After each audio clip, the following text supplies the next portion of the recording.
ಸಹ ಮುಖ್ಯಮಂತ್ರಿಗಳಾಗಿ ಮಾಡಿದಂತ ಕೆಲಸ ಕಾರ್ಯಗಳು ಇವತ್ತು ನಾವು ಸಕಾರಗೊಳ್ತಾ ಇದ್ದೇವೆ. ಯಾಕೆಂದ್ರೆ ಇವತ್ತು ಉಳುವವನೇ ಭೂಮಿ ಒಡೆಯ ಅಂತ ಜಾರಿಕೊಂಡವರು ಮಾನ್ಯ ಡಿ ದೇವರಾಜು ಅರಸರು ಮುಖ್ಯಮಂತ್ರಿಗಳಾಗಿ ಇವತ್ತು ಯಾಕೆ ನೆನಪಿದ್ರೆ ಆಗಿನ ಕಾಲದಲ್ಲಿ ಮಾಡಿದಂತಹ ಒಳ್ಳೆಯ ಕೆಲಸ ಕಾರ್ಯಗಳಲ್ಲಿ ಇವತ್ತು ಜನ್ಮ ದಿನಾಚರಣೆಯನ್ನು ತಿರುವಡೆಯಿಂದ ಆಚರಣೆ ಮಾಡ್ತಾ ಇದ್ದಾರೆ.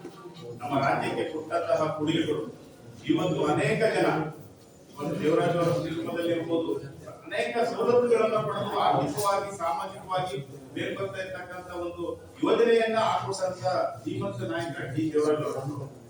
ಹಾಗಾಗಿ ಅವರು ಸಮಾಜದಲ್ಲಿ ಸಾಮಾಜಿಕ ನ್ಯಾಯಕ್ಕೆ ಹೋರಾಟ ಮಾಡ್ತಾರೆ. ಕೆಳವರ್ಗದವರು, ಹಿಂದುಳಿದ ವರ್ಗದವರು, ದಲಿತರನ್ನ ಮೇಲಕ್ಕೆ ಎತ್ತುವಂತ ಕೆಲಸವನ್ನ ಮಾಡಿದಂತ ಮುಖ್ಯಮಂತ್ರಿ ಅಪ್ರತಿಮರು ಶ್ರೀ ಡಿ ದೇವರಾಜು ಅವರು. ಹಾಗಾಗಿ ಈ ದಿನ ಅವರ ಜನ್ಮ ದಿನಾಚರಣೆಯಲ್ಲಿ ಈ ದಿನ ನಮ್ಮ ತಾಲೂಕು ಆಡಳಿತ ಮತ್ತೆ ಹಿಂದುಳಿದ ವರ್ಗಗಳ ಕಲ್ಯಾಣಕ್ಕಾಗಿ ಸಹಯೋಗದಲ್ಲಿ ಆಚರಣೆ ಮಾಡುವುದು ತುಂಬಾ ಸಂತೋಷ.